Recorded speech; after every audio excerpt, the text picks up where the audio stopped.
juveniles will have education in the rehabilitation centers.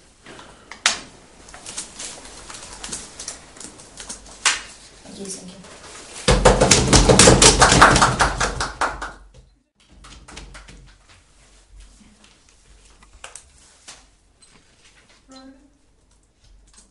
Ladies and gentlemen, we believe there are two main issues in this round. The effect of the affirmative plan on safety and safety of society and deterrence, and second, the ability of their system to actually achieve its ends. This is the way the system actually works. So first, let's look to sort of more theoretical arguments about whether rehabilitation deters and protects society.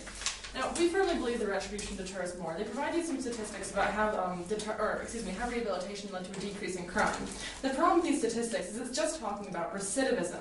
Yes, that individual person may not be committing a crime again, but they're not showing you how that sends a message to the rest of society not to commit the crimes. And indeed, studies have shown that rehabilitation has very poor deterrence effects. In 2007, they say they want to talk about the United States. In 2007, the Journal of Public Health conducted a study in Los Angeles and found that of 338 participants in the rehabilitation program between 1999 and 2000, 10 years later, 36% were using drugs, 27% were substance dependent, 66% had done something illegal, 37% had been arrested in the previous year, and 28% had been in jail for the past 50 days. This is not deterrence, ladies and gentlemen. This is not showing you why these individuals and why other individuals are not committing less crimes. If you consider the average juvenile recidivism rate of around 24% in the states that don't use rehabilitation, like Florida, Maryland, and Virginia, the difference becomes quite stark. So even if you want to look at recidivism, we show you our recidivism is actually higher on their side, but on a logical standpoint, putting statistics aside because we can throw this back and forth, retribution simply sends a clear message about deterrence. It shows you that society will not tolerate these crimes and that there will be punishment if you commit the action. The fact is, juveniles often operate on a very simple kind of benefit-harm sort of weighing calculus. They can't always make these complex moral decisions. You have to show them that there's this very serious consequence, that if you take action X, consequence Y is going to come. And rehabilitation simply doesn't send that message to the same extent. Furthermore, another problem with their plan about protecting society is that they stated in a cross-examination that they're going to remove criminal records. Ladies and gentlemen, we believe that is extremely dangerous. Even if they have lower recidivism rates, the fact is many people do still continue to commit crimes, and you need to have the criminal records to help prosecute people. You can't simply send these criminals back into society and not tell people that they've committed the crimes. That's one reason why retribution is so important. Remember, we can still provide rehabilitation, even if you believe that recidivism occurs more on their side. We can still provide rehabilitation. We simply believe that incapacitation, that retribution, is the most important of the criminal justice system because the justice system exists to protect people. That's why we prioritize it. But let's say that their entire case is true, and they're absolutely correct in saying that the Missouri system has been quite effective. The biggest problem with their plan is that rehabilitation, ladies and gentlemen, simply does not work on a massive scale. When you prioritize it, it loses its effects. That's for two reasons. First, rehabilitation is dependent on individual attention and therapy, and second, rehabilitation is dependent on a small-scale setting. There's one thing they don't tell you about the Missouri system, and that's that these individuals are living in houses of about 25 people. Now, they're planning to prioritize rehabilitation and put tons of juveniles into the system.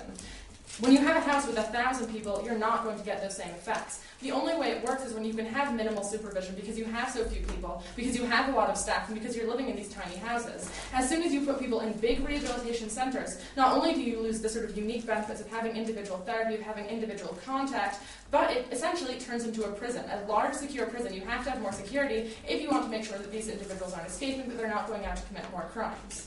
That means that you lose all the benefits of rehabilitation that they present about psychology, about therapy, etc., and you also don't get any of the benefits of retribution, unless you're putting them into a huge secure center, in which case it's just a jail, in which case you ought to negate. So even if you agree that they are providing more safety, it only works when you don't prioritize it. We don't have problems with rehabilitation. We think rehabilitation is a good thing. We simply think that the law system exists to protect people, it exists to prevent crime, and if you prioritize rehabilitation, you're not going to achieve anything. All that's going to happen is you have these large, ineffective centers. So when they give you these statistics about a 25 to 50% decrease in crime, they give you all these examples of personal mentors, of curfews, of oversight, none of this is going to occur. We think it's a good thing to reduce crime, but we think that deterrence, that sending a clear message to individuals that you can't commit that crime, will achieve the deterrence. Once you've deterred, then you can rehabilitate, then you can provide therapy, then you can help them work through the problems. But the role of the government, ladies and gentlemen, is to protect people, and they are not going to do that. And for those reasons, I urge you to negate.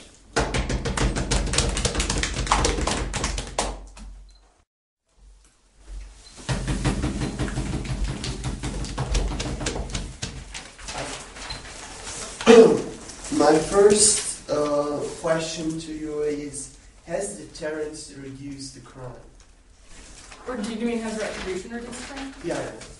Well, we show you examples of how rehabilitation doesn't, and we give you sort of logical reasons why retribution works. So you have no evidence to support that deterrence works? I mean, the problem But the problem is it's impossible to have two towns that are exactly this. You can't do a perfect control study, right?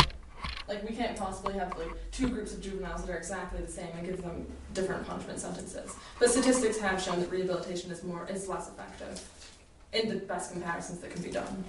Right. Okay. When we give the criminal record to the detainees and they want to compete in their future lives for jobs, for such benefits, do the criminal records put them in a lower position to other people? Well, if they can move past their crimes, they can prove to their employers that they are going to be good employees, then they'll be fine. The point is, the employer has the right to know. But in an interview, they don't ask him. The employer has no view to the worker, what he's done to prove that he's Well, that's clean. what the interview is. Okay, thank you. Can you please repeat the study, the Los Angeles study? Sure. It was a 2007 survey from the Journal of Public Health. They contacted 449 ex-participants, 338 responded. These were participants in a rehabilitation program for 1 year in Los Angeles County. And they contacted, well, I said 10 years later, I should have said they contacted them 7 years later, sorry. They contacted them in 2007. They finished the program in 2000, I guess. And started it? They went to the program from 1999 to 2000. They contacted them in 2007. Okay, thank you. Do you, when you said that you want to implement some kind of rehabilitation in your retribution system, how does it work? We're saying that we're prioritizing retribution. How?